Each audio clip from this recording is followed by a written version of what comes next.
शादी का भव्य मंडप रंग बिरंगी रोशनी से जगमगा रहा था। चारों तरफ खुशियों का माहौल था। मेहमान हंस रहे थे, रिश्तेदार एक दूसरे को बधाइयां दे रहे थे और स्टेज पर दूल्हा दुल्हन अपनी नई जिंदगी की शुरुआत करने ही वाले थे। लेकिन किसी को जरा भी अंदाजा नहीं था कि अगले कुछ ही मिनटों में यही खुशियां डर और तनाव में बदल जाएंगी। तभी अचानक बाहर पुलिस की कई गाड़ियों के सायरन गूंज उठे। देखते ही देखते पूरे समारोह में सन्नाटा छा गया। हर किसी की नजर गेट की ओर उठ गई।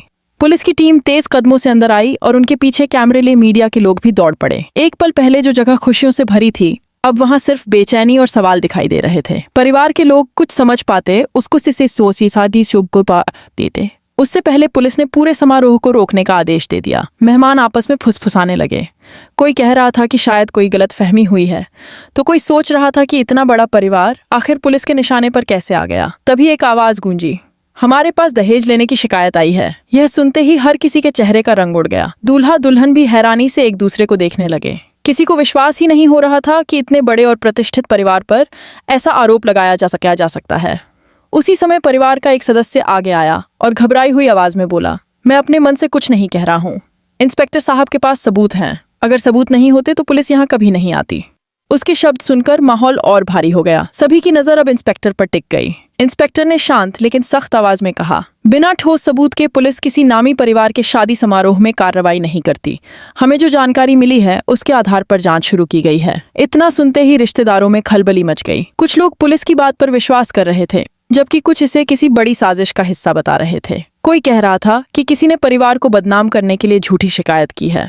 दूसरी तरफ कुछ लोग धीरे धीरे मंडप से बाहर निकलने लगे ताकि किसी विवाद में उनका नाम न आए। पूरे समारोह में डर और अनिश्चितता का माहौल फैल चुका था। इसी बीच परिवार के 2 करीबी सदस्य एक कोने में खड़े होकर धीमी आवाज में बात करने लगे। उनमें से एक बोला, अच्छा हुआ हमें पहले कुछ पता नहीं था। अगर हम भी इस पूरे मामले में शामिल होते तो आज हमारी भी मुश्किलें बढ़ जाती। दूसरा हल्की राहत की सांस लेते हुए बोला, सच कहूं, जिंदगी में पहली बार ऐसा लग रहा है कि पैसा न मिलने की खुशी हो रही है। अगर वह 100 करोड़ रुपए से हमारे पास आ गए होते तो शायद आज हम भी पुलिस के सामने खड़े होते। उनकी यह बातचीत सुनकर साफ लग रहा था कि कहीं न कहीं परिवार के अंदर कुछ ऐसा जरूर है जो अभी तक दुनिया से छिपा हुआ है। लेकिन वह राजा तो क्या था, यह कोई नहीं जानता था। इसी बीच मीडिया ने पूरे समारोह को चारों तरफ से घेर लिया। कैमरों की फ्लैश लगातार चमक रही थी और रिपोर्टर एक के बाद एक सवाल दाग रहे थे। पूरा माहौल अफरा तफरी में बदल चुका था। उसी समय मशहूर डॉक्टर विश्वास टंडन सामने आए। कुछ देर पहले तक वही सबको शांत रहने और किसी भी मामले में दखल न देने की सलाह दे रहे थे, लेकिन अब जब कैमरे उनकी तरफ मुड़े तो रिपोर्टरों ने सवालों की बौछार कर दी। डॉक्टर साहब,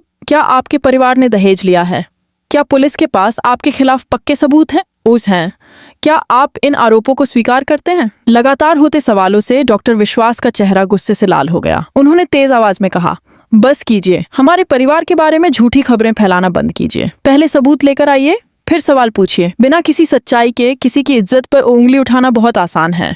अगर आपके पास कोई सबूत है तो सामने रखिए, वरना यहाँ से चले जाइए। डॉक्टर विश्वास के इस जवाब के बाद माहौल और गर्मा गया। मीडिया ने उनके गुस्से को कैमरे में रिकॉर्ड कर लिया। कुछ रिपोर्टर इसे उनकी घबराहट बता रहे थे, तो कुछ का कहना था कि एक निर्दोष इंसान पर अचानक लगे आरोपों के बाद ऐसा गुस्सा स्वाभाविक है। लेकिन कैमरों के सामने डॉक्टर विश्वास का मीडिया पर भड़कना अब पूरे शहर की सबसे बड़ी खबर बन चुका था। इसी दौरान इंस्पेक्टर ने सभी को शांत रहने की अपील की और कहा कि मामले की पूरी सच्चाई एसीपी के आने के बाद सामने आएगी। यह सुनते ही पूरा माहौल फिर से सन्नाटे में डूब गया। अब हर किसी को सिर्फ एक ही इंतजार था, एसीपी आखिर कौन सा ऐसा सबूत लेकर आने वाले हैं जिससे तय होगा कि यह परिवार सच में निर्दोष है या करोड़ों के दहेज का सबसे बड़ा खेल खेला गया है। लेकिन किसी को नहीं पता था कि एसीपी के हाथ में मौजूद एक फाइल पूरे परिवार की किस्मत बदलने वाली थी और उस फाइल का पहला पन्ना खुलते ही ऐसा नाम सामने आने वाला था जिसे सुनकर वहां मौजूद हर इंसान के पैरों तले जमीन खिसक जाएगी।